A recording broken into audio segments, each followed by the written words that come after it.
We live our entire lives at the bottom of an invisible ocean, an ocean of air called the atmosphere. It's our shield from the harshness of space, and it gives us the blue skies and gentle breezes we enjoy. But sometimes this ocean gets angry. The mix of heat, moisture, and pressure can boil over, creating some of the most violent events on the planet. It all starts with the sun. The sun heats the Earth, but it doesn't do it evenly. Think about it.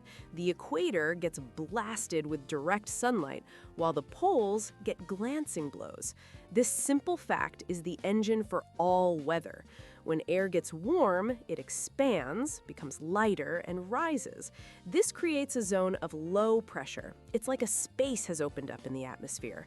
On the other hand, cool air is dense and heavy.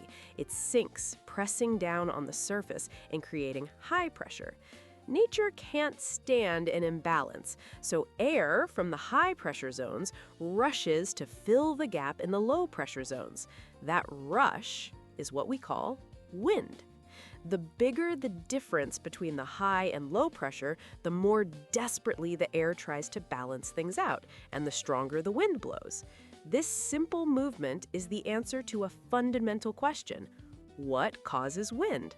It's just air moving from high pressure to low pressure. When conditions are just right, this simple wind can organize into something truly monstrous. If you have a huge patch of warm ocean water, say above 26 degrees Celsius, it acts like a giant battery pack. The warm, moist air above it starts to rise incredibly fast, creating an intense area of low pressure. As more air rushes in to fill the void, the Earth's own spin, the Coriolis effect, gives it a twist. This creates a massive, rotating tropical storm. We call them by different names depending on where they are in the world: cyclones, hurricanes, typhoons, but they are all the same beast, a gigantic spiral of clouds and wind, hundreds of kilometers wide, with a strangely calm center called the eye. In a way, these storms are the planet's air conditioning system, a brutally efficient method for moving all that excess heat from the equator up toward the poles.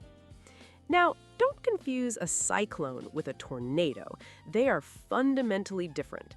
If a cyclone is a massive, slow-moving giant born over the sea, a tornado is a swift, violent predator born over land.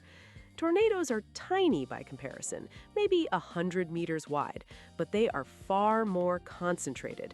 They're tight funnels of furiously spinning air that drop down from severe thunderstorms. While a cyclone's life is measured in days, a tornado's destructive fury lasts only for a few minutes. Faster, more violent, but thankfully, much shorter.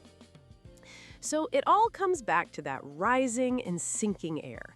When you see clear, sunny skies, you're likely in an area of high pressure, with cool, stable air sinking down. But when that warm air starts to rise, creating low pressure, it cools, moisture condenses into clouds, and you get storms. From a simple thunderstorm to a raging cyclone, it's all powered by that upward movement. Understanding these forces isn't just an academic exercise. Knowing that low pressure brings storms and that warm oceans fuel hurricanes allows us to build early warning systems that save lives. We live inside this powerful, dynamic machine, and respecting its power is the first step to living with it safely.